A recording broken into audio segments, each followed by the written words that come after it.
বন্ধুরা চলে এসেছি আজকে জামাই ষষ্ঠী ব্লগ নিয়ে। তো বাপের বাড়িতে চলে এসেছি, আর আমার বাপের বাড়িটা খুব একটা দূর নয়, আমাদের বাড়ি থেকে মাত্র 10 মিনিটের পথ। তো এখানে চলে এসেছি, আর এসেই আর দেরি না করে, কারণ কি মায়ের তো বয়স হয়েছে, তো বেশি দেরি না করে আমরা বসে পড়েছি মায়ের আশীর্বাদ পাওয়ার জন্য, মা বাবা দুজনেরই আশীর্বাদ পাওয়ার জন্য। তো মা পুরো সব কিছু সাজিয়ে রেখে দিয়েছিল আমাদের আশীর্বাদ করার জন্য, আর বাবা গিয়েছিল একটু দোকানে।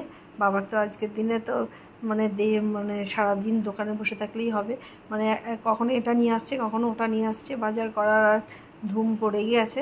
তো আমাদের এগুলো দেখে বাবা আবার কি কোল্ড ড্রিঙ্কস আনতে ভুলে গেছিলো, সেটা আনতে গেছে।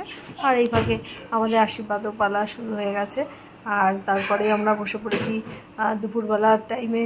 এই দেখো কত রকমের আইটেম নিয়ে, গলদা চিংড়ি, তারপরে হচ্ছে খাসির মাংস, মুরগির মাংস, 5 রকমের ভাজা, মুড়িঘণ্ট, চাটনি, পাঁপড়, মিষ্টি, আরও কত কিছু, স্যালাড, দই, চাটনি, আরও অনেক কিছু নিয়ে আজকে যেরকম জামাই ষষ্ঠী হয় প্রত্যেক বছর সেরকমই।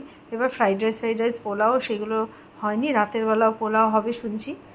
আর দুপুরবেলায় তার প্রচণ্ড গরম, যত দিন যাচ্ছে জামাই ষষ্ঠীর দিন মনে হচ্ছে গরমের আরও বেশি পড়ে যাচ্ছে। তো বাবার কোকোকোলা আনা হয়ে গেছে, আর দুপুরে খাওয়াটাও স্টার্ট হয়ে গেছে। জামাই ষষ্ঠীটা আবার বেশি ব্লগসটা বেশি বড় করতে পারিনি, কারণ আর এনার্জিটাও নেই, জানো তো, যত দিন যাচ্ছে এনার্জিটা মনে হচ্ছে আর কমে যাচ্ছে। যাই হোক, তোমাদের এনার্জি তোমরা কিন্তু বজায় রেখো, আর তোমরা অবশ্যই কমেন্ট করে জানিও কেমন গেছে তোমাদের জামাই ষষ্ঠীটা, তোমরা কীভাবে কাটিয়েছো। আর আমাদের রান্নাবান্না, মায়ের হাতের রান্না খুবই ভালো হয়েছিল, বিশেষ করে খাসির মাংসটা খুবই ভালো হয়েছিল। আর গলদা চিংড়িটা আমি করেছিলাম, আর চিকেন কষাটা আমি করেছি।